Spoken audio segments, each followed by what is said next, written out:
শীর্ষেন্দুদা আছেন, সুধাংশুদা, আলাপন্দায় হিমন্তবাবু, রুশতী সেন, শ্রীজাত, এদের আমি যথোপযুক্ত সম্মান শুভেচ্ছা জানাই। এটা আমাকে মার্জনা করবেন, আমাদের আর কি বলবো, আলাপন্দা বকবে যে আমাদের তো যেতেই হবে অলরেডি। সেই জন্য আমরা এই এক কথা হয়তো আমি বলছি, আমি আমারটাই বলি, বেশি কথা বলবো না। আলাপন্দার এর আগেও আলাপন্দার যে সমস্ত বই প্রকাশিত হয়েছে তার বেশ কয়েকটিতে আমি তার বড় উন্মোচন অনুষ্ঠানে আমি থেকেছি। এই প্রবন্ধের এটা ঠিক মুখে আরো আছেন, বলবেন হেমন্ত বাবু আছেন, রুশতী সেন আছেন, শীর্ষেন্দু আছেন, তারা নিশ্চয়ই বলবেন, আমি বিস্তারিত যাচ্ছি না। এর বেশ কিছু আমি পড়েছি, আমার পড়ার সুযোগ হয়েছে, এগুলো হয়তো পত্রিকায় বেরিয়েছিল। এইভাবে রাষ্ট্র, সমাজ, ইতিহাস তার দৃষ্টিভঙ্গিতে এইভাবে বাঙালিকে দেখার চেষ্টা, বাঙালির চরিত্রকে বিশ্লেষণ করা, বাঙালির পথ চলাকে খানিকটা চিহ্নিত এবং একটা দিশা তৈরি করে দেখা। আমি তো কম পড়েওছি, ফলে খুব বেশি বলতে পারবো না, কিন্তু এটা পড়ে এটা যে একটি একেবারে অন্যরকম বিষয় এবং এটি যে একটি খুব গুরুত্বপূর্ণ একটা দলিলের মতো, যা আগামী প্রজন্মের যারা এই বিষয়ে গবেষণা করবেন, যারা এই বিষয়ে পড়াশুনো করবেন, যারা এই বিষয়ে পড়াবেন, তাদের কাছেও খুব প্রয়োজনীয় কাজ হয়ে রইল। সেটা আমি আর ছোট মুখে কি বলি, আপনারা অনেক বেশি বুঝবেন। আলাপন্দাকে আমি একটাই কথা বলি, আলাপন্দা এরকম কাজ খুব খেটে খুঁটে আলাপন্দা লেখেন, খুব সহজে লেখার কোথাও দিয়ে উঠতে পারেন না, চাইলে অনেকটা সময় লাগে আলাপন্দা যাই বলুক। সেই জন্যই বোধ হয় এত মননের গভীরে গিয়ে এই সমস্ত লেখাগুলো অনেক পরিশ্রম করে তৈরি করেন তিনি। আরো এরকম কাজ করুন, আরো বইয়ের হোক, আমরা নিশ্চয়ই তাতে দর্শক হয়ে হলেও আসবো। নমস্কার। ধন্যবাদ প্রজাতি গুপ্তকে। শ্রীজাতর কাছ থেকে কিছু কথা শুনে নেব।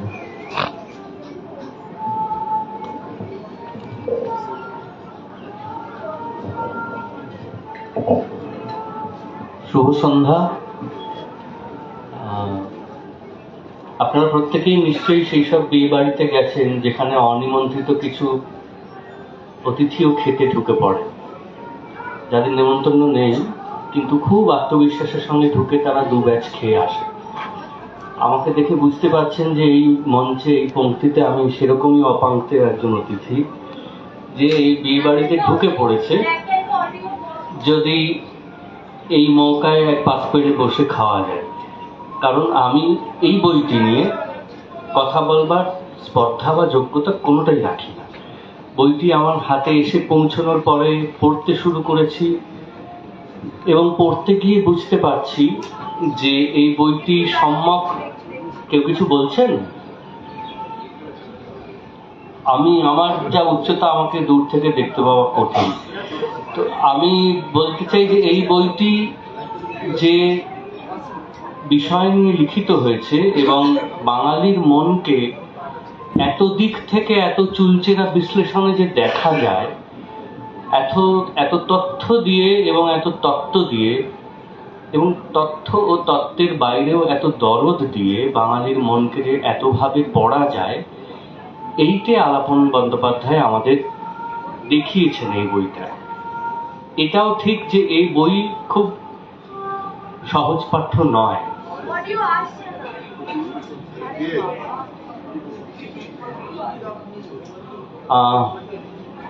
যাই হোক, আমি বেশি সময় নেব না। আলাপনদার কাছে একটা প্রশ্ন আমি রাখবো, জানি না তার উত্তর শুনে যেতে পারবো কিনা। বইটা পড়তে পড়তে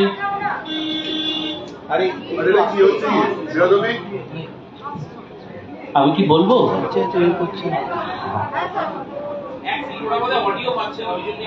আমি পাচ্ছি আমার অডিও, আমরাও পাচ্ছি। সেটা হচ্ছে একটা জায়গা কিছুটা আমি বুঝতে পেরেছি, সব জায়গাতে সম্পূর্ণ বুঝতে পারছি তাও নয়। যেখানে ভদ্রলোকের সংকট বলতে গিয়ে আলাপন্দা একটি নির্ণায়ক চিহ্নকে ধরেছেন, যেটি হচ্ছে বাংলা কবিতার ক্রমবর্ধমান দুর্বোধ্যতা। আমি এতে খুব খুশি হয়েছি যে ভদ্রলোকের সংকটের মধ্যে বাংলা কবিতাও এসেছে। কারণ আমরা চিরকাল শুনে এসেছি কবিতা কারো কোনো কাজে লাগে না, অবসর সময় মানুষজন পড়ে, ভালো বলে। কিন্তু এইখানে তিনি বলছেন যে বাংলা কবিতা তখন ক্রমে আত্মমগ্ন, গোষ্ঠীচারী ও দুর্বোধ্য হয়ে উঠছিল। মনে করুন বিষ্ণুদের কথা, ঊর্ধ্বকমার মধ্যে জনসমুদ্রে নেমেছে জোয়ার, হৃদয় আমার চড়া। জনসমুদ্রে জোয়ার নেমেছিল মফস্বলী নিযুত মানুষের, নজরুল ইসলাম তাদের কণ্ঠস্বর। কিন্তু কলকাতার বর্ণ হিন্দু ভদ্রলোক কবিরা তখন আপন আপন এলিট পত্রিকার নিভৃত আশ্রয় ছোট ছোট বন্ধু গোষ্ঠীকে জড়িয়ে ধরছেন। সুধীন্দ্রনাথ দত্তর দুরূহতা বা বুদ্ধদেব বসুর কলাকৈবল্য বাক্যে আমি সমসাময়িক ভদ্রলোকের বিচ্ছিন্নতার প্রকাশ বলে দেখি। জীবনানন্দের কবি জীবনীতে একই ইঙ্গিত দেন মার্কিন গবেষক ক্লিন্টন সিলি। আমার আলোচনার, আবারও বলছি, ধৃষ্টতা নেই। পাঠক হিসেবে প্রশ্ন যে এই দুর্বোধ্যতার উপাসনা পৃথিবীর বহু অঞ্চলেই চলছিল এবং এখানেও চলছিল। পরবর্তীকালেও আমার মনে হয়েছে যে শিল্পকলার একটা অংশের মানুষজন দুর্বোধ্যতার উপাসক হয়ে থেকেছেন, কিন্তু একই সঙ্গে জীবনানন্দের মধ্যে যে রাজনৈতিকতা, যে বিশ্বচেতনার প্রকাশ তার মধ্যে আছে, তা কি তবে ভাষার জটিলতার জন্য বাঙালি মনের কাছে পৌঁছতে পারলো না যেভাবে সুভাষ মুখোপাধ্যায় পারলেন বা যেভাবে নজরুল পারলেন? এইটি আমার বুঝতে চাওয়া। কেবল প্রশ্ন, বইটা আপনারা সবাই পড়বেন আর অনেক সময় নিয়ে পড়বেন। এই বইটা একটাই জিনিস দাবি করে, সেটা হচ্ছে আপনাদের সময়। আপনি কি উত্তর দেবেন?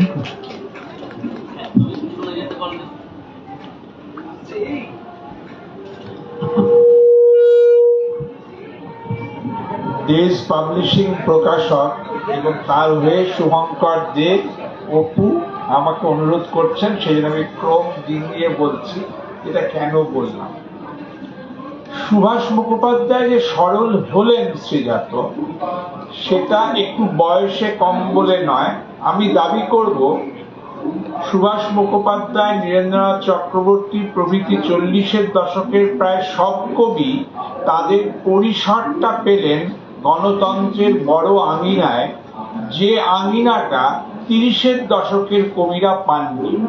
আমি এখানে যেটা বলতে চেয়েছি এই বিশেষ প্রসঙ্গে, দুই বিশ্বযুদ্ধের মধ্যের বাংলায় বর্ণ হিন্দু, উচ্চবর্গীয়, উচ্চ মধ্য বা মধ্যবিত্ত কবিরা, সুধীন্দ্রনাথ দত্ত স্টেটসম্যান পত্রিকার খুবই ওপরের তলার চাকরি করেন, বুদ্ধদেব বসু ঢাকা থেকে চলে এসছেন, এখানে রাসবিহারী এভিনিউ, তার ওপরে সুন্দর বাড়িতে থাকেন, পরে যাদবপুর বিশ্ববিদ্যালয়ের উচ্চবর্গীয় গবেষক হবেন।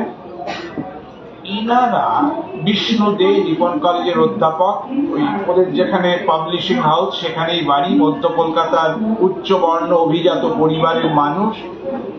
ইনারা দুই বিশ্বযুদ্ধের মধ্যে নিযুত মফস্বলী মানুষের বিপুল উত্থান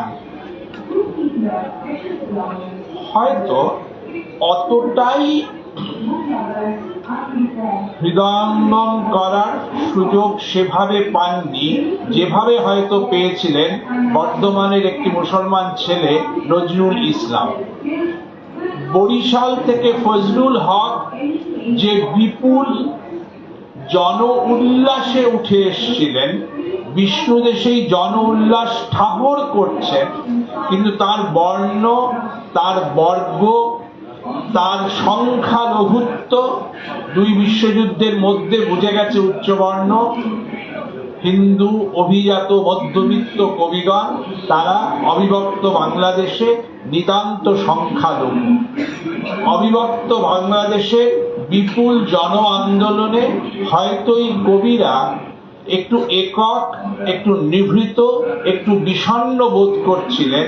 স্বাধীনতার ঠিক পরেই ভাঙা বাংলায় গণতন্ত্রের বৃহৎ আঙিনায় জনগোষ্ঠীর অন্য বিন্যাসে যে নিভৃতত্বের আরতি সুভাষ মুখোপাধ্যায়ের প্রয়োজন হবে না, যে আত্মবিশ্বাসের টালমাটাল নীরেন্দ্রনাথ চক্রবর্তী তার অন্তরে অনুভব করবেন না।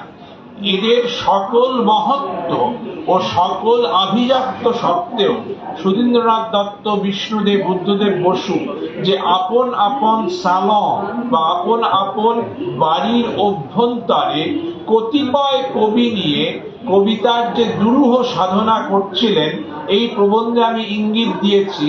বঙ্গজীবনের বৃহৎ রাজনীতির আঙিনায় সেদিন কবিদের সেই স্পর্শ হয়তো অতটাই পৌঁছতে পারেনি যতটা নজরুল ইসলাম পৌঁছে দিতে পারছিলেন, যতটা পরবর্তীকালে অন্য এক পরিপ্রেক্ষিতে সুনীল গঙ্গোপাধ্যায়রা পারবেন।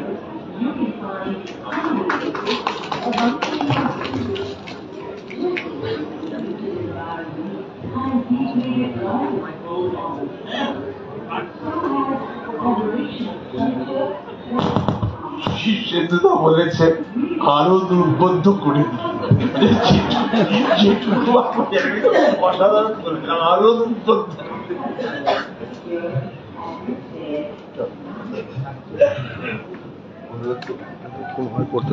অনুরোধ করব হিমবন্ত বন্দ্যোপাধ্যায়কে কিছু কথা বলার জন্য।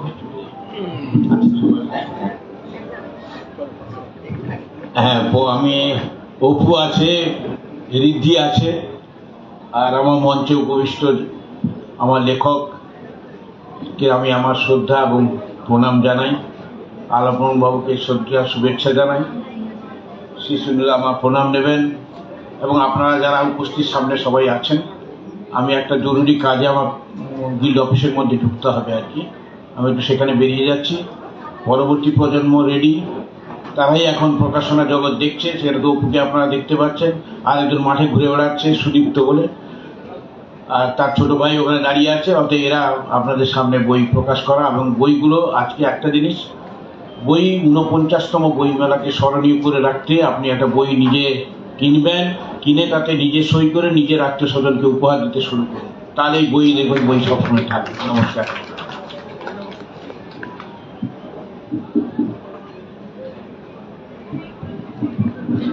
অধ্যাপক হিমবন্ত বন্দ্যোপাধ্যায়কে অনুরোধ করব কিছু কথা বলার জন্য।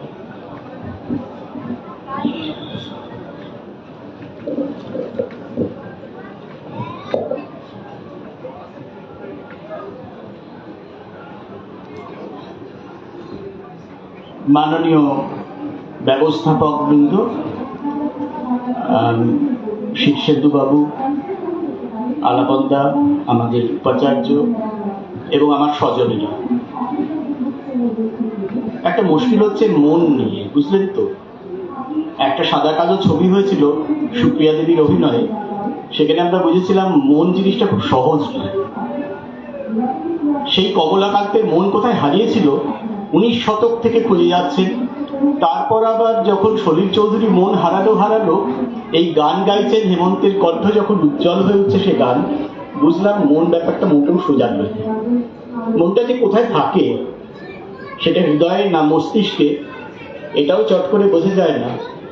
সত্যি সত্যি কোথায় থাকে মন? তার কারণ আমরা যখন আঙুলে ব্যথা পাই বলি আঙুলে বড় কষ্ট হচ্ছে, যন্ত্রণা হচ্ছে, কিন্তু এটা বলি না আঙুলের খুব দুঃখ হচ্ছে। মন থাকলে তবে দুঃখ বোধ থাকে, এটা কুসুম বুঝেছিল। শরীর তোমার মন নাই কুসুম। এই মন খুঁজতে খুঁজতে কেউ কেউ আবার 7 সমুদ্র 13 নদী পাড়ে গিয়ে স্যাভেজ মাইন্ডের খোঁজ করে পেরেছিলেন, এবং তারপর সেটাকে আবার সত্যজিৎ রায় ব্যবহার করেছিলেন তার শেষ চলচ্চিত্রে। এত কিছুর পরেও কিন্তু বাঙালির মন নিয়ে একটা সম্পূর্ণ ধারণা, আমরা অবশ্যই তার আগে বিনয় ঘোষের মেট্রোপলিটন মন মধ্যবিত্ত বিদ্রোহ করে ফেলেছি, তারপরেও একটা বড় ভাগ থেকে গেছিল। বাঙালির মন কেমন, বাঙালি কেমন, সেটার তো কোনো সরলরৈখিক ব্যাখ্যা হয় না। ফলে এই যে বিস্তৃত সময় এবং অঞ্চলের বিভাগ, আর্থসামাজিক বিভাগ, এর সবটাকে একটা ফ্রেমে 2 মলাটের মধ্যে ধরা আপনারা প্রত্যেকেই অনুমান করতে পারবেন অত্যন্ত দুরূহ কাজ। সেই দুরূহ কাজটা যিনি নিজেকে বলেন রাষ্ট্র ব্যাপারী, তিনি অসাধারণ দক্ষতায় 250 পাতার মধ্যে আমাদের উপহার দিচ্ছেন। বইটার যা দাম, কার্যত সেটা তার চেয়ে দামি হয়ে উঠছে। এবারে আমরা জানি, যারা এক লহমায় বইটাকে একটু পড়েছি, ঠিকই বলেছে শ্রীজাত, আমাদের ছোট ভাইয়ের মতো, এই বই কিন্তু সত্যি সত্যি এক লহমায় বোঝার বা পড়ার নয়, এটা র্যাপিড রিডার কোনোভাবেই নয়। কিছু বাধ্যবাধকতা থাকে বলে হয়তো আমরা এটা করেছি, কিন্তু পড়তে গিয়ে দেখেছি কি সাংঘাতিক ইন্টারটেক্সুয়ালিটি রয়েছে, ক্রস রেফারেন্স রয়েছে, কত অদ্ভুত মননের চর্চা রয়েছে, কিন্তু সেগুলো কোথাও না খুব বিজ্ঞাপিত হয়নি। আলাপন বন্দ্যোপাধ্যায়ের বাংলা গদ্যের একটা আশ্চর্য সুষমা আমার চোখে পড়েছে।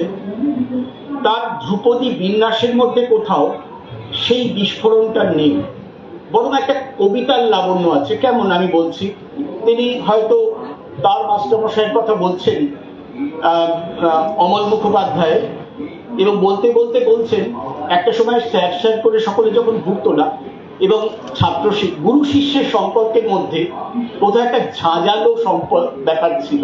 এই ঝাঁঝালো শব্দটা কিন্তু আমার কাছে বহুমাত্রিক মনে হয়েছে। আমি অজিত চৌধুরীকে খুব কাছ থেকে দেখেছি। ঝাঁঝালো শব্দটা কেবলমাত্র তর্কে সীমাবদ্ধ থাকেনি, অনেক সময় পেয়ালায় চলে এসেছিল, সেটা আমি নিজের চোখে দেখেছি। অর্থনীতিবিদ অজিত চৌধুরী, তাকে আমি খুব করি, খুব সম্মান করি। বা ধরুন দীপক বন্দ্যোপাধ্যায় এবং তার অসামান্য যশস্বী পুত্রের কথা যখন তিনি বলছেন, বুদ্ধিজীবীর মন এর 3 নম্বর সম্ভবত অংশে, সেখানে তিনি সেখানে তিনি একটা অদ্ভুত কবিতার মতন বাক্য ব্যবহার করছেন। বলছেন যে বহু দূর থেকে এই মানুষটা কলকাতাকে দেখছে কোণে দেখা আলোর ভালোবাসা নিয়ে, এরকম একটা অসাধারণ বাক্যবন্ধ তিনি ব্যবহার করছেন। এইগুলো না আমাদের চেনা পরিসরে আমরা কোথাও হারিয়ে যেতে দেখেছি। আমরা তো দেখেছি আমাদের বাংলা ভাষার প্রতি দরদ এখন 21শে ফেব্রুয়ারির বাইরে খুব বেশি বিস্তৃত হচ্ছে না। তেমন একটা আশ্চর্য আতঙ্কিত পরিবেশে এইরকম একটা বই, যেখানে বাঙালি বলতে শুধু বুদ্ধিজীবী বাঙালি নয়, সৌভ্যে বাঙালি নয়, কেবলমাত্র এই সময়ের বাঙালি নয়, সর্বকালের বাঙালি, বণিক বাঙালি, যারা উদ্বাস্তু সেই বাঙালি। যোগেন মন্ডল, বরিশালের যোগেন মন্ডলের কথা বলা হচ্ছে, একজন ট্র্যাজিক নায়কের মতন তাকে নির্মাণ করা হয়েছে। আলাপন তাকে আবার নতুন করে আমাদের হাতে তুলে দিচ্ছে। এই সবটা, এবং ভাষা, বাংলা ভাষা আদৌ থাকবে কিনা, চমস্কির সাথে যখন তিনি তার সস্ত্রীক চমস্কির সাথে যখন তিনি বার্তালাপ করছেন, সেই সবের মধ্য দিয়ে একটা বিচিত্র বহুমাত্রিক নির্মাণ এই বইয়ের অক্ষরে অক্ষরে ছড়িয়ে রয়েছে। আপনারা পড়ুন, পড়লে আরো বেশি জিজ্ঞাসা জাগ্রত হবে। নমস্কার, ধন্যবাদ। ধন্যবাদ অধ্যাপক হিমবন্ত বন্দ্যোপাধ্যায়কে। অনুরোধ করব বিশ্বতী সেনকে কিছু কথা বলার জন্য।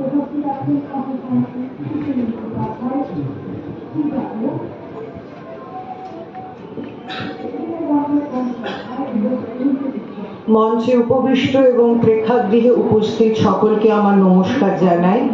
আজকের আয়োজকদের কৃতজ্ঞতা জানাই আমাকে আমন্ত্রণ জানানোর জন্য।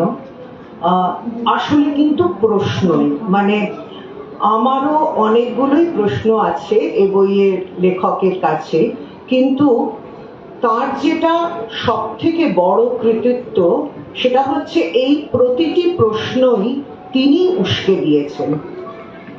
10টি গোত্র নামে বিভক্ত 19টি অত্যন্ত সুলিখিত প্রবন্ধের সংকলন এটি। এই গোত্র নামগুলো দেখে বা খানিকটা বোঝার চেষ্টা করে আমার মনে হয় আপনারা যারাই পড়বেন আপনাদের মনে হবে যে প্রত্যেকটি গোত্র নামে এক একটি বই হয়ে ওঠার সম্ভাবনায় উজ্জ্বল। সেই কারণেই আমি কয়েকটা প্রশ্ন করছি। এই প্রশ্নগুলো কিন্তু একেবারেই এই গ্রন্থের লেখকের তৈরি করা, আর যে জায়গাগুলো সত্যি খুবই উৎপন্ন সুলিখিত সেগুলো নিয়ে কথা হয়ে গেল। আমার পূর্ববর্তী বক্তা একেবারে সঠিক বলেছেন, আমি আর সেই জায়গাটার মধ্যে ঢুকছি না। আমার মূল প্রশ্ন 3টে, সেটাই একটু সংক্ষেপে বলছি। 1 নম্বর হলো নায়কের মন। এইটা দিয়ে বই শুরু হচ্ছে, বাঙালির মনকে বুঝবার জন্য নায়কের মন, এবং 3 জন নায়ককে তিনি এখানে এনেছেন, দেবদাস, অপূর্ব কুমার বা অপু এবং দেবু পণ্ডিত। এখন তার এই যেভাবে তিনি এদের তিনজনকে দেখেছেন, তাদের কর্ম এবং কর্মহীনতা, তাদের কীর্তি, তাদের আলস্য সবকিছু নিয়ে, সেখানে আমার পাঠ এবং এই গ্রন্থের লেখকের পাঠ আলাদা হতেই পারে, সেটা নিয়ে কথা নয়। আমার প্রশ্ন শুধু একটা জায়গায়, দেবদাসের যিনি স্রষ্টা এবং অপূর্ব কুমারের যিনি স্রষ্টা, এদের দুজনের ঠিক মধ্যবর্তী দশকে 19 শতকে আরেকজন মানুষের জন্ম হয়েছিল, তার নাম জগদীশ গুপ্ত। আমাদের সমস্যাটা যেটা, সেটা হচ্ছে প্রশ্ন এইখানেই এসে দাঁড়ায় যে আচ্ছা, অসাধু সিদ্ধার্থর মন বা বিশ্বম্ভরের মন, এগুলো কি বাঙালি নায়কের মন নয়? আজকে আমরা চারপাশটাকে যেরকম দেখছি, তাতে তো এটা মনে হয় যে জগদীশ গুপ্তই হয়তো একভাবে আমাদের আগামী দিনের অন্ধকারকে খুব বেশি বুঝেছিলেন। আমি সেই কারণেই প্রথমেই বললাম যে গ্রন্থকারের লেখার গুণে কিন্তু এই যে প্রত্যেকটি গোত্র নাম, এটি যেন এক একটি পূর্ণাঙ্গ গ্রন্থ হয়ে ওঠার সম্ভাবনায় উজ্জ্বল। আর জগদীশ গুপ্ত থেকে শুরু করে আমরা যদি একটু এগোই, স্বাধীন ভারতের অনেকটা সময় কেটে যাওয়ার পরে 20 শতকের 7 দশকে একটি বৃহৎ উপন্যাস লেখা হয়েছিল, যার নাম মানুষ খুন করে কেন, লিখেছিলেন দেবেশ রায়। অশ্বিনী যে নায়ক হতে পারে, এইটা কিন্তু তার আগে আমাদের কাছে প্রায় একটা উপক্রমণিকার মতো হয়তো ছিল। জগদীশ গুপ্তর কিছু উপন্যাস পড়ে, এবং আর একটি উপন্যাসের কথা আমরা বলবো, যেটা আজকে একেবারেই হারিয়ে গেছে, কিন্তু 20 শতকের মাঝামাঝি সময় সেটা কিন্তু একটা অসাধারণ লেখা। এই অর্থে আমি খুব উত্তীর্ণ উপন্যাস বলবো না, কিন্তু সরোজ আচার্যর কালো ঘোড়া কিন্তু একটা নতুন নায়কের সন্ধান আমাকে দিল। তারই হয়তো একটা পূর্ণাবয়ব আমরা দেখছি। অশ্বিনী যখন উপন্যাসের নায়ক হিসেবে আর কিচ্ছু তার করার থাকে না, তার নিজের স্ত্রীকে খুন করা ছাড়া। সুতরাং আমার নিজের মনে হয় অন্য গোত্র নামগুলি নাই হোক, নায়কের মনটা তো নিশ্চয়ই একটি গোটা গ্রন্থ হয়ে ওঠার সম্ভাবনায় উজ্জ্বল। এবং এই প্রশ্নগুলো আমার ধারণা যিনি এই গ্রন্থ লিখেছেন তিনি আমার থেকে ভালোই বুঝেছেন, তার কথা তো আমরা শুনবো। আর ঠিক এইরকমই উদ্বাস্তু মন নিয়ে আমার একটা দুটো কথা থাকে। 3টি পর্বে খুব খুব সুলিখিত 3টি নিবন্ধ রয়েছে, উদ্বাস্তু মন 1, 2, 3। প্রফুল্ল রায়ের অংশটি পড়েই আমার মনে হলো যে প্রফুল্ল রায় অনেক পরের মানুষ। আমরা খুব অপঠিত, প্রায় হারিয়ে যাওয়া একজন গল্পকার ও ঔপন্যাসিকের কথা আমার খানিকটা মনে হলো, যিনি কিন্তু 1948 সালে পার্টিশন নিয়ে গল্প লিখেছেন। সেই গল্পের নাম এখানে বাতাস নেই বা মায়াপথ। এই লেখকের নাম সত্যপ্রিয় ঘোষ, খুবই স্বল্প পঠিত। এবং সব থেকে বড় কথা, আলাপন বন্দ্যোপাধ্যায় এখানে বাঙালি স্বাধীনতার উদযাপন, যেটা ভাঙা দেশে কলকাতা শহরে যেভাবে আলিঙ্গন করে মিষ্টি বিতরণ করে যে অসাধারণ উৎসব হয়েছিল, সেই উৎসবকে যথেষ্ট ক্রিটিক্যালি একটা দেখার চেষ্টা করেছেন। যে সত্যপ্রিয় ঘোষ 48 সালে পার্টিশনের গল্প লিখতে শুরু করেছিলেন, তিনি কিন্তু 21 শতকের প্রথম বছরটিতে 2001 সালে পরপর 2টি গল্প লিখেছিলেন। একটির নাম নদীর ভৎসনা, আরেকটির নাম আউনি বাউনি চাউনি। এগুলো সবই আবার নতুন করে বেরিয়েছে, আমরা পড়তে পারি। এই গল্পে কিন্তু ওই যে পুরনো উচ্ছ্বাস, ওই যে ভাঙা দেশকে ভুলে একটা ভয়ঙ্কর আনন্দ, তাকে যাকে বলা হয় প্রায় আত্মসমালোচনার চোখে দেখা আছে। আর অবশ্যই আমার মনে পড়েছে গৌর কিশোর ঘোষের জল পড়ে পাতা নড়ে, প্রেম নেই এবং প্রতিবেশীর কথা। ঠিক প্রফুল্ল রায়কে যেভাবে তিনি বিশ্লেষণ করেছেন, পাশাপাশি এই জিনিসগুলির পাঠ এবং বিশ্লেষণ কিন্তু আর একটা উদ্বাস্তু মন 4, উদ্বাস্তু মন 5 আমাদের দেখাতে পারে। ঠিক একই কথা আমি নারীর মন নিয়ে বলবো। দুটি অত্যন্ত সুলিখিত প্রবন্ধ এখানে আছে। কৃষ্ণা বসুর যে প্রবন্ধ সংগ্রহের যে আলোচনা তিনি করেছেন সেটিও খুব সুন্দর, এবং অন্য লেখাটি একটি ব্যক্তিগত লেখা, নিজের মায়ের স্মৃতি তর্পণ, সেখানে যে এতখানি মনের উদ্বৃত্ত থাকতে পারে সেটা একটা খুব বড় কথা। কিন্তু এগুলো তো সবই 21 শতকের ঘটনা। আমি 19 শতক ছেড়ে দিলাম। স্বাধীনতার পরেই কিন্তু একেবারে সমাজের অগ্রাধিকারিণী লীলা মজুমদার থেকে একেবারে অনেক পিছিয়ে পড়া বেবি হালদার পর্যন্ত সকলের আত্মকথা প্রকাশিত হয়ে গেছে। সুতরাং আমি আগ্রহ নিয়ে অপেক্ষা করব নারীর মন এই গোত্র নামটিও যদি একটি পূর্ণাঙ্গ গ্রন্থ হয়ে ওঠে। একটা জায়গায় আমার একটু অসুবিধা লেগেছে, সেটা হচ্ছে সন্ন্যাসীর মনের যে দুটি লেখাই অসম্ভব ভালো। দ্বিতীয় লেখাটি নিয়ে কোনো সমস্যা নেই, কিন্তু প্রথম লেখাটি, যেটা মূলত সমাজবিজ্ঞানী পার্থ চট্টোপাধ্যায়ের ভাওয়াল সন্ন্যাসী নিয়ে, বইটির নাম the Kumar of Bhawal and the secret history of Indian nationalism. এই লেখাটি অত্যন্ত সুন্দর লেগেছে আমার, কিন্তু আমার একটা জিনিসই মনে হয়েছে, আচ্ছা এই লেখায় কি আমরা সন্ন্যাসীর মনকে বুঝতে পারলাম, নাকি এটা উপনিবেশী শাসকের মন, উপনিবেশের শাসিতের মন, যে বিদ্রোহ করতে চায় কিন্তু বিদ্রোহ করতে তার একটা খুব দুর্বল অছিলা লাগে, সেই মনগুলোর সঙ্গেই আমাদের বেশি পরিচয় হলো। এটা আশা করি আমার বোঝার যেটুকু ঘাটতি সেটা আজকে লেখক আছেন, তিনি বুঝিয়ে বলবেন। আপনারা সবাই পড়ুন।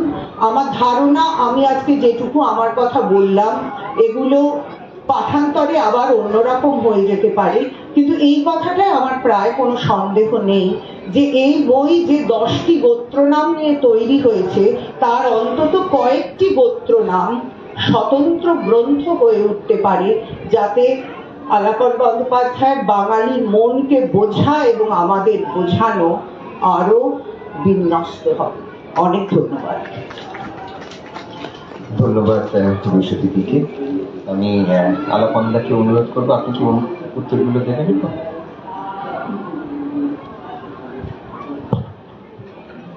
বিশ্বতী সেন আমাদের কলেজের মেয়ে ছিলেন।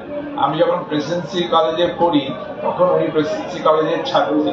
তখন থেকেই উনি খুব ফর্মিডেবল ইন্টেলেকচুয়াল, তখনই ওনার নাম বিদুষী হিসেবে খুব প্রসিদ্ধ ছিল। আজকেও এত বিদ্যা প্রসিদ্ধির সঙ্গে কথা বলেছেন, সকল কথাই গ্রহণযোগ্য। আমার পক্ষে বলার এটা তো কোনো কালেক্টেড ওয়ার্কস ঠিক নয়, বহু মানুষের কথা লেখা উচিত। এই বইয়ে স্বয়ং রবীন্দ্রনাথের কথা সেভাবে নেই, এই বইয়ে সুকান্তর কথা নেই, এই বইয়ে কাজী নজরুল ইসলামের কথা নেই, এই বইয়ে অসংখ্য নায়ক, অসংখ্য নায়িকার কথা নেই। এই বই বিচ্ছিন্ন বিক্ষিপ্ত কিছু প্রবন্ধের একটি ন্যূনতম সংকলন মাত্র। ভবিষ্যতে বারান্তরে যখনই সুযোগ পাওয়া যাবে তখনই যে সকল মহত্তর প্রসঙ্গগুলি বিশ্বতী সেন উল্লেখ করেছেন সেগুলি নিশ্চয়ই আমার বা আমার মতো যারা লিখবেন তাদের সকলের কর্তব্য যথাসাধ্য সেই সকল বিষয় স্পর্শ করা, সেই সকল বিষয় সম্পর্কে কৃতাঞ্জলি ফুটে যা কিছু সম্ভব লেখা। আমরা কয়েকটা প্রসঙ্গ নানা সময় লিখেছিলাম। একটা স্পেসিফিক ইস্যু সন্ন্যাসীর মনের জগদীশ গুপ্ত সম্বন্ধে দেবেশ, যদিও দেবেশ রায় মশাইয়ের যে উপন্যাস আমার সবচেয়ে বেশি আলোড়িত করেছে বরিশালের যোগেন মন্ডল, সেটা নিয়ে একটা লেখার অবকাশ পাওয়া গেছে। মূলত বিভিন্ন পত্রপত্রিকায় নানা সময়ে বেরোনো পত্রিকার সংকলন। আর এই পরামর্শটা অপুকে নিতে হবে যে আপনি যা যা আমায় বলেছেন সেই অনুযায়ী বই ছাপলে অপু যেন ছেপে দেয়। বই ছাপার ব্যাপারে খুব মুশকিলেও খায়। সন্ন্যাসীর মন অপেন্স ইম্পস্টার যেটা ভাওয়ালের রাজার, তার মধ্যে কি সন্ন্যাসীর মন রইল না জায়মান স্বাদেশিকতার কথা রইল? অবশ্যই জায়মান স্বাদেশিকতা রইল। ওটা তো বৈরাগী রাজা বা সন্ন্যাসী রাজা, উত্তরবঙ্গ বিখ্যাত চলচ্চিত্র, তার আধারে শিরোনামটুকু টেনে পাঠকের মনোযোগ একটুখানি ধরবার চেষ্টা করে তার মধ্য দিয়ে সন্ন্যাসে বা মোক্ষ বাসনায় কিরকম আমাদেরই জগতের পাওয়া না পাওয়া, আহ্লাদ বিষাদ, স্বদেশ বিদেশ নিয়ে আমাদের বারবার বিমনা হয়ে যাওয়া কিভাবে ধরা পড়লো, ওই সূত্র ধরে ঢোকা। আপনি যতজন মানুষের উল্লেখ করেছেন তারা সকলে বরেণ্য, আপনি যতজন চরিত্রের উল্লেখ করেছেন তারা সকলে বরেণ্য, কিন্তু আমি বারবারই বলছি এ বই বাঙালির মনের পূর্ণাঙ্গ ইতিহাস নয়। ভূমিকাতেই লেখা আছে এটাকে কোলাজ চিত্র হিসেবে গ্রহণ করবেন। বাঙালির মন একটা ধরবার মতো বিষয়, এটা খেয়াল করলেই আমার চেয়ে অনেক বেশি প্রতিভাবান মনস্বী ও বিদ্বান লেখক লেখিকারা আমার চেয়ে অনেক বড় করে বাঙালির মনে তাদের শ্রদ্ধা জানাতে পারবেন, এইটুকুই আশা রাখি।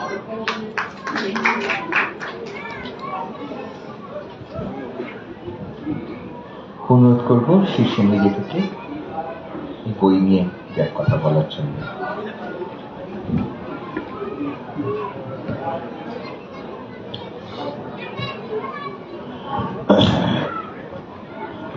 সকলকে আমার নমস্কার, আমার গভীর প্রীতি এবং শুভেচ্ছা। আলাপন আমার ছোট ভাইয়ের মতো, ওর সাথে সম্পর্ক অনেক দিনের। ওর বইটি যখন আমার কাছে আসে তখন আমার হাতে খুব একটা সময় ছিল না, আমি খুব আতিপাতি করে বইটা পড়ে উঠতে পারিনি, এটা ঝড়ের গতিতে পড়েছি। একটা বিষয় যেটা আমার এই বইটি পড়ে আমার যা প্রতিক্রিয়া হয়েছে ভেতরে ভেতরে, সেটা হচ্ছে আমার নিজের বাল্য স্মৃতি। কেননা আমাকে বহুবার আমার বাসস্থান বদল করতে হয়েছে বাবার চাকরির সূত্রে। আজ এখানে কাল সেখানে এরকম করে করে পূর্ববঙ্গে ঠিক স্বাধীনতার আগে আমার বাবার পোস্টিং হয়। সেখান থেকে আমাকে শেষবার পূর্ববঙ্গ ছেড়ে চলে আসতে হবে। এই যে চড়ই বেটি, আজ এখানে কাল সেখানে বিভিন্ন জায়গায় আমার বসবাস খানিকটা যাযাবরদের মতো, সেটি বারবার আমার মনে হচ্ছিল। এক্সোডাস, এক জায়গা থেকে আরেক জায়গায় চলো, আরেক জায়গা থেকে আরেক জায়গায় চলো, যখন আদিম মানুষ আরো ভালো ভূমি এবং আবহাওয়ার সন্ধানে এক জায়গা ছেড়ে আরেক জায়গায় চলে যেত, এবং এইভাবে আস্তে আস্তে তারা কোনো একটা জায়গায় স্থিত হতো। ও তারপরেও শেষ হতো না, আবার কোনো জায়গায় তাদের হয়তো নতুন কাজে বা নতুন সুযোগ পেয়ে সেখানে চলে যেতে হতো। মানুষ চিরকালই একরকম পরিযায়ী। আর মফস্বল আর শহরের মধ্যে যে একটা অদ্ভুত যাতায়াতের চিত্র তুলে ধরেছে আলাপন, ওর ভাইয়ের মৃত্যুর পর একটা লিখেছিল, সেটা আমার মনে আছে, খুব সুন্দর লেখা, অসাধারণ লেখা। আমি ওইরকমই একটা ভিকটিম, একজন ভিকটিম। তার কারণ আমাকেও বারবার স্থান পরিবর্তন করতে হয়েছিল। ফিরে যাওয়ার ইচ্ছে হয়েছে কি হয়নি সেটা ভিন্ন কথা। ইচ্ছে হয়, কিন্তু যাওয়াটা হয়ে ওঠে না নানান কারণে। একজনের কথা আমার খুব মনে আছে, নীরশ্রী চৌধুরী। শুনেছি তিনি এক জায়গা ত্যাগ করলে সেই জায়গায় কখনো ফিরে যেতেন না। এবার কলকাতায় বসবাস করলেন, কলকাতা ছাড়লেন, ভারতবর্ষ ছাড়লেন, কিন্তু আর কখনো সেই জায়গায় ফিরে আসেন। অদ্ভুত এক মানুষ, কিন্তু আমরা সেরকম নয়। এখানে বাঙালির মন নানানভাবে অনুসন্ধান করেছে আলাপন, সাহিত্যে, সিনেমায়, নাটকে, উপন্যাসে, কবিতায়। আর দুর্বোধ্য কবিতা নিয়ে তার যে নিবেদন, সেইটা পড়েছি, পড়ে অবাক লেগেছে আমার যে ও কবিতা আমার চেয়ে কিছু কম বোঝে না। কিন্তু এটাও ঠিক যে কবিতার ভিতরে অনেক রকমের সঞ্চার ঘটেছে। নানান কবি নানানভাবে জীবনকে দেখেছেন এবং সেখান থেকে তার মনে মুক্তগুণ আহরণ করে গেছেন। সব মিলিয়ে এমন একটি সুখপাঠ্য গ্রন্থ। সুখপাঠ্য বলছি সেটাও ঠিক হবে না, সুখপাঠ্য একে বলা যায় না। এটাকে বলা যায় যে একটা জ্ঞান আহরণের পক্ষে চমৎকার বই। আলাপনের পড়াশুনো অনেক, বাংলা এবং ইংরেজি দুটোতে সে সাবলীল আমি জানি, অনেক পড়েছে, অনেক আহরণ করেছে। সব কিছুকেই তার নিজস্ব একটা পাণ্ডিত্য দিয়ে, বোঝি দিয়ে বিশ্লেষণ করেছে। বইটি আমার খুব ভালো লেগেছে। বিশেষ করে অনেক অনামা লেখক, কম জানা লেখকের নানা রকমের বইও পড়েছে এবং সেখান থেকে উদ্ধৃতি তুলে গেছে।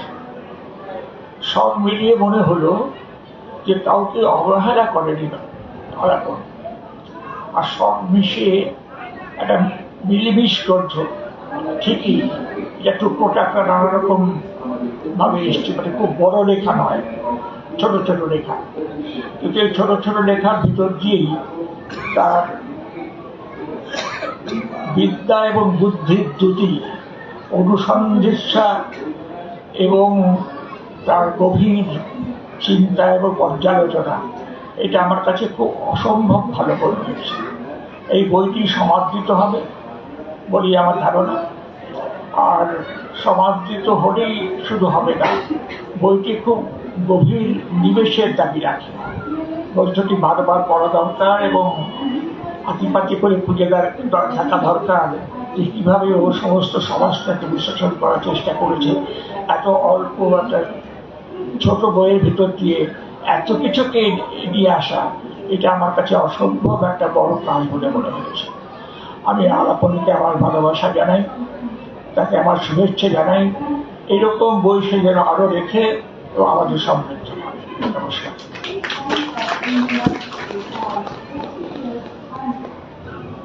ধন্যবাদ শীর্ষেন্দু মুখোপাধ্যায়কে। আলাপন দাকে অনুরোধ করব তার এই বই নিয়ে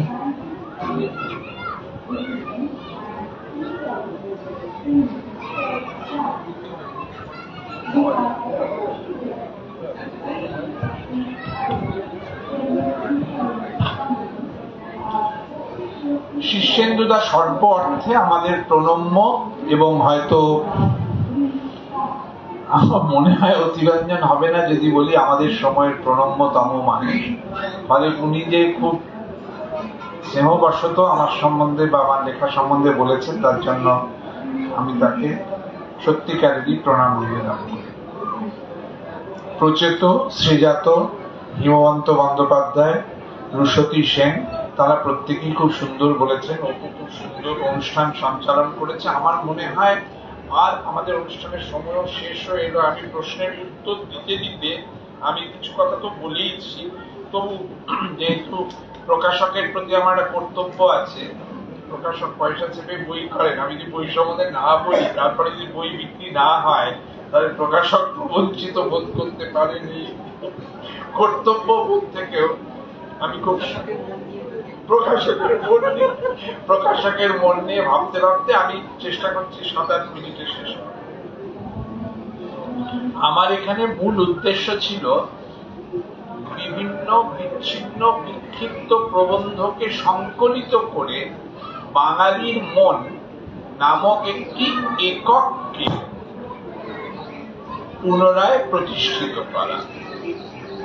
বাঙালির মন, রবীন্দ্রনাথের কথা, বাঙালির প্রাণ, বাঙালির মন, মোটামুটি ভাবে হিস্টোরিসাইজ করলে বিংশ শতকের গোড়ার দিকে জন্মালো। আজকে বাংলা ভাষা ক্লাসিক্যাল বা ধ্রুপদী ভাষা হিসেবে স্বীকৃতি পাওয়ার পর সঙ্গতভাবেই বলা হচ্ছে বাংলা ভাষার এবং বাংলা ভাষা গোষ্ঠীর জন্ম মোটামুটি ৩-৪ হাজার বছর আগে, যদি জন্ম বলতে সূত্রাকারে জন্ম, ভ্রূণাকারে জন্ম এটাকেও বোঝায়। মোটামুটি আজ থেকে 1000 বছর আগে বাংলা ভাষা তার পদ আবিষ্কার করে বাংলা সাহিত্যের আঙিনার বয়স সীমাকে এইভাবে মোটামুটি 1000 বছরে প্রতিষ্ঠিত করলেন। তারপর মোটামুটি কয়েকশো বছর, যেটাকে মধ্যযুগীয় বাংলা সাহিত্যের সময়ে আমরা ভাবি, তখন অনেকটাই তুর্ক আফগান রাজসভার পৃষ্ঠপোষণায় আঞ্চলিক রাজশক্তির বৈধতার দাবিতে আঞ্চলিক জনগোষ্ঠীর ধীরে ধীরে সামাজিক শক্তি আহরণের ফলে বাংলা নামক একটি হিন্দু মুসলমানের যৌথ প্রকল্প ভাষা হিসেবে সাহিত্য আশ্রিত হতে পারল। এরপর যাকে বলি ঔপনিবেশিক আমল, তখন আরেক কারণে ভদ্রলোক নামক গোষ্ঠী, তার জন্ম যদিও প্রাক ঔপনিবেশিক সময়ে, শাসন ক্ষমতায় এক ধরনের সহযোগী চেহারায় ধরা দিলেন এবং তাদের উত্থান ও পতন দেখা দিল। তাদের উত্থান এই প্রাচীনে আশ্রিত, মধ্যযুগে বিধৃত, প্রথম ঔপনিবেশিক আমলে বিকাশপ্রাপ্ত এবং পরবর্তী ঔপনিবেশিক যুগে লেট কলোনিয়াল সময়ে ধীরে ধীরে বিনাশপ্রাপ্ত এই ভদ্রলোক চৌচির হয়ে যেতে লাগলেন।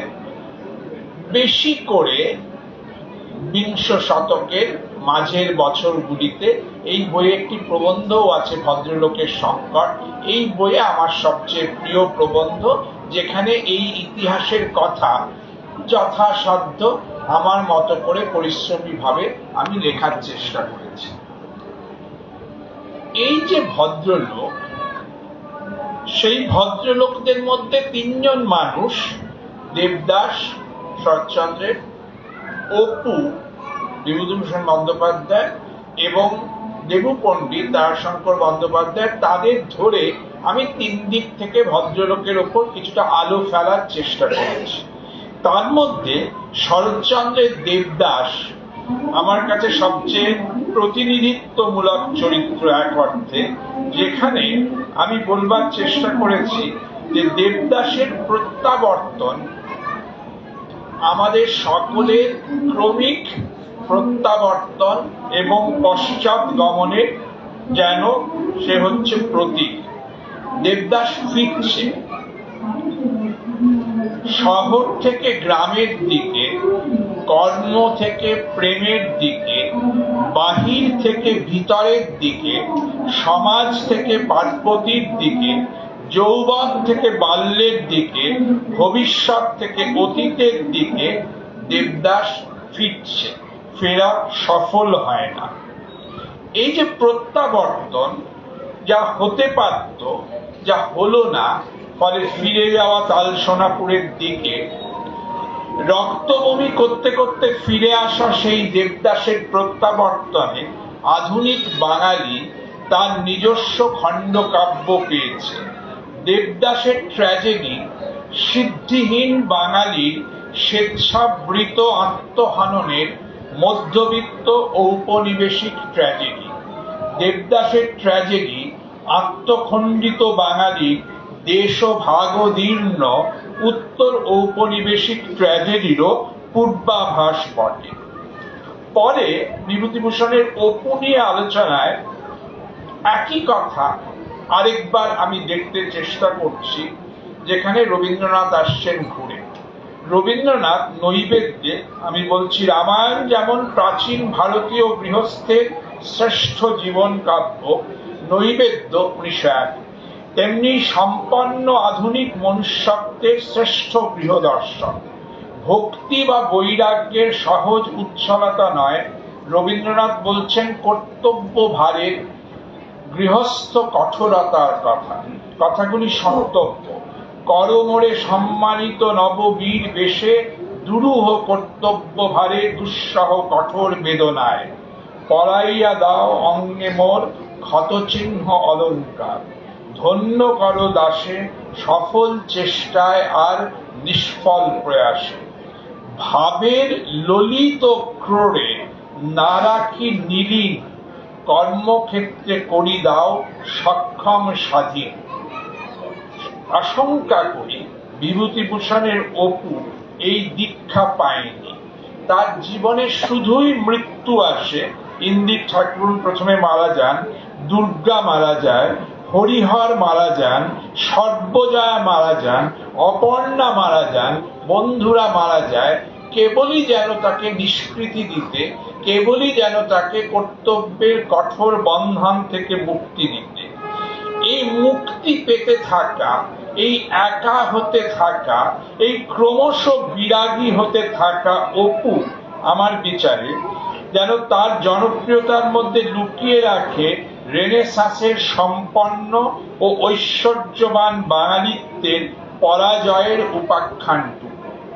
বিভূতিভূষণ মহান সাহিত্যিক, অপু অসাধারণ সৃষ্টি, কিন্তু বাঙালি ভদ্রলোক দুর্ভাগা যে দুই মহাযুদ্ধের মধ্যে তার নায়ককে শুধুই আমরা মৃত্যুর মাধ্যমে নিষ্কৃতি পেতে দেখি।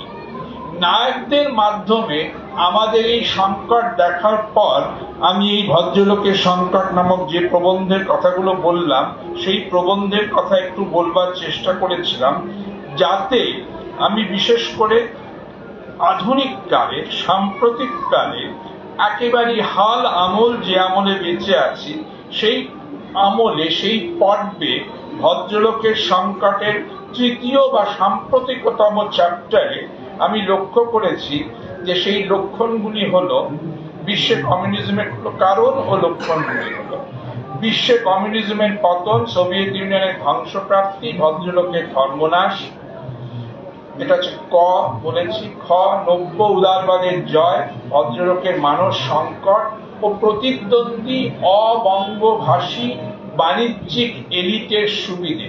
এখানে গর্গ চট্টোপাধ্যায় থেকে শুরু করে বেঙ্গল বিজনেস কাউন্সিলের অনেকে আছেন, তাদের এই প্রসঙ্গে বহু বক্তব্যও আছে। গ, অনগ্রসর বর্ণগুলির এবং দলিত আদিবাসীদের অগ্রগতি ও ভদ্রলোকের আধিপত্য হ্রাস।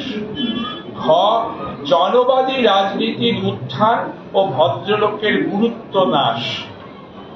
ঙ, সাফল্যের আত্মরতি ও অতিকথনের বিরুদ্ধে জনতার রাগ এবং সেই জনবাদী ক্রোধে ভদ্রলোকেরও দুর্বিপাক।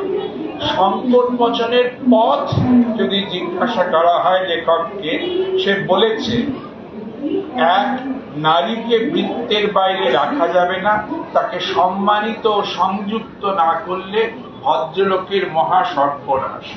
দুই, মুসলমানকে দরজার বাইরে রাখা যাবে না, বিশেষত নিযুত গরিব ও অনগ্রসর মুসলমানের শিক্ষা, উন্নয়ন, সমৃদ্ধি ও আত্মীকরণ যেন আমাদের সর্বান্তঃকরণ প্রার্থনা হয়। তিন, মধ্য ও পশ্চাৎপদ বর্ণভুক্ত মানুষদের উৎসুক চিত্তে পংক্তিতে স্থান দিতে হবে। চার, দলিত মানুষের অগ্রগতি, পংক্তি প্রবেশ ও সমানীকরণ যেন ভদ্রলোকের বৃত্তকে বৃহত্তর ও মহত্তর করে। পরবর্তী পয়েন্ট, আদিবাসী মানুষের ভাষা, কৃষ্টি ও অর্থনীতির ঐশ্বর্যকে শ্রদ্ধা ও গ্রহণ করার প্রয়াসে যেন ভদ্রলোকের কোনো দ্বিধা না থাকে। শেষ পর্যন্ত আমার নিবেদন একটু অনেকে রাখবেন, অবঙ্গভাষী কিন্তু বঙ্গবাসী মানুষদের পরিশ্রম, নিষ্ঠা, ঝুঁকি নেওয়ার ক্ষমতা ও সিদ্ধি লাভে ঐকান্তিকতা যেন আমাদের শ্রদ্ধা পায়। আমি বলবো এখান থেকে এগিয়ে গিয়ে আমরা যেন আমাদের সংজ্ঞায় ধর্মের সংজ্ঞাকেও বড় করি, কর্তব্যের সংজ্ঞাকেও বড় করি। শুধুই চিন্তাবৃত্তি যেন আমাদের মহত্বকে উদ্বুদ্ধ না করে, কর্মবৃত্তি, রজবৃত্তি, ঝুঁকি নেওয়ার সাহস ইত্যাকার বহুবিধ মানবিক গুণাবলী যার মধ্যেই পাবো, তাকেই যেন বাঙালির মনে স্থান দিতে আমাদের সংকোচ না থাকে। আর এই করতে করতেই যেন আমরা পেরিয়ে যাই এরি তত্ত্বের এবং মহানাগরী তত্ত্বের সংজ্ঞাকে, পৌঁছে যাই মফস্বলের শেষতম প্রান্তে, যেটি নিয়েও আমার একটি প্রবন্ধ এই বইয়ে আছে, মফস্বলের মন। যে মফস্বল বিশ্বায়নের যুগে মেট্রোপোলের বিপরীত মেরু, হয়তোবা অনিবার্য অপর। এই অনিবার্য অপর বলে প্রবন্ধটিও, যাদের সময় থাকবে যদি তারা দয়া করে পড়ে। এরপর রুশতী দেবী যেটা বলছিলেন, নানা গোত্র নামে প্রতিটি গোত্রই আপন মর্যাদায় পৃথক গ্রন্থ পাওয়ার দাবি রাখে। শিক্ষাজীবীর মন, বণিকের মন, বেঙ্গল বিজনেস কাউন্সিল অনেক সদস্য এসছেন, তারা আপন বণিক পরিচয়ে গৌরবান্বিত হয়ে এখন সংজ্ঞায়িত হচ্ছে। সেই বণিকের মন, উদ্বাস্তুর মন, দলিতের মন। সম্প্রতি দলিত সাহিত্যে যে অসাধারণ কাজকর্ম হচ্ছে এবং বাংলা ভাষায় দলিতের মন যেভাবে উন্মোচিত হয়ে চলেছে, তাকে শ্রদ্ধায় নতজানু হয়ে যেন আমাদের সংজ্ঞা বাড়ানোর দিনে গ্রহণ করি। শেষত নারীর মন। আমার বইয়ের ক্ষুদ্র দুটি প্রবন্ধে নারীর মনের কিছুই ধরা পড়েনি, কিন্তু এর মধ্য দিয়ে শ্রদ্ধা জানাতে চাওয়া হয়েছে সেই সকল নিযুত নারীকে, ইতিহাসের হাজার হাজার বছর ধরে আমরা যাদের কখনো সম্মান জানাইনি। যেহেতু রুশতী দেবী খুবই সহানুভূতির সঙ্গে আমার একটি প্রবন্ধের উল্লেখ করলেন, সেটি আমার মায়ের মৃত্যুর পর এক ধরনের অবিচুয়ারি পিস হিসেবে বেরিয়েছিল। তার একটা প্যারাগ্রাফ শুধু পড়ছি। মা চলে গেছেন। মায়ের মতো বহু মা কোভিডে চলে গেছেন। তারা বিখ্যাত ছিলেন না, তারা পাদপ্রদীপের আলোয় সবসময় আসার সুযোগ পাননি, কিন্তু পরিবারে, গোত্রে, গোষ্ঠীতে, পাড়ায়, সমাজে তারা নেতৃস্থানীয় ভূমিকা নিয়ে হাজারো মানুষকে সঠিক পথে চালিত করেছিলেন বলেই আমরা পাঁচজন আলোর নিচে কথা বলছি। একথা স্মরণ করে বইয়ে বলা হচ্ছে, বধূ, গৃহলক্ষ্মী, বাস্তুলক্ষ্মী, ভার্যা, মাতা, পরিবারের অভিনেত্রী ও জ্ঞাতি গোষ্ঠীর পরিচারিকা হতে হতে আমাদের সেই সব বন্দনিয়া ও মহীয়সী মায়েরা একদিন ঘর ও উঠোনের সীমানা ছাড়িয়ে নিজেরাই দেশে পরিণত হতেন। তাদের ভীমা রূপ দেখে তখন বঙ্কিমচন্দ্রের বলতে ইচ্ছে হতো, তংহি দুর্গা দশপ্রহরণ ধারী। তাদের তপকৃষ্টা মুখ দেখে তখন অবনীন্দ্রনাথের আঁকতে ইচ্ছে হতো ভারত মাতার মতো ছবি। আর রাড়ের বিশেষ স্থানে কালে যাদের জন্ম হতো, আমি রাড়ের সন্তান বলে সেই কথা লিখেছিলাম, এই ভৈরবী ধাত্রী প্রতিমাদের দেখে তারাশঙ্করের শিবনাথের মতো তারা বলতো, সমস্ত জীবের ধাত্রী যিনি ধরিত্রী, জাতির মধ্যে তিনিই তো দেশ, মানুষের কাছে তিনিই বস্তু। বাস্তুর, দেশের ও ধরিত্রীর সকল মাতাকেই তাই বলি বন্দে মাতরম। বন্দে মাতরম নিয়ে আজ যখন দেশের চতুর্দিকে আলোচনা, তখন বন্দে মাতরমের স্তরে স্তরে দেশের মতো নারীও যে নিহিতা, দেশের মতো নারীও যে বন্দিতা, সেই কথাও স্মরণ করা যেতে পারে। সব মিলিয়ে বলবার কথা এই, বিশ্বায়ন একদিকে যেমন আমাদের সকল মাইক্রো আইডেন্টিটিকে অবলুপ্ত করে দিচ্ছে, অন্যদিকে আমাদের সকল যাকে একদা ভাবতুম খণ্ড সত্তাকেও জাগ্রত করছে। একদা খণ্ড সত্তাকে, বাঙালি সত্তাকে খুব উদ্বোধিত করতে সংকোচ ছিল।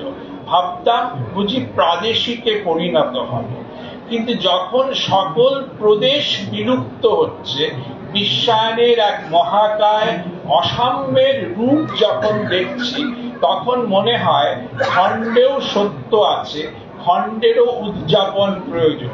শুধু আমি নই, খেয়াল করবেন অনেকেই সহসা বাঙালির মন, বাঙালির সত্তা, বাঙালির চৈতন্য নিয়ে নানা সেক্টরে কাজ করছে। এই খণ্ড খণ্ড আলাদা আলাদা কাজ করার মধ্যে সম্ভবত একটি সংহত বোধ কাজ করছে, যে আত্মরক্ষা পুণ্য কর্ম।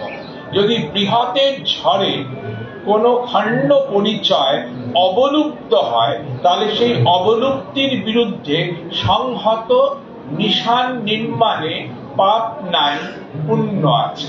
নমস্কার। ধন্যবাদ আলাপন বন্দ্যোপাধ্যায়।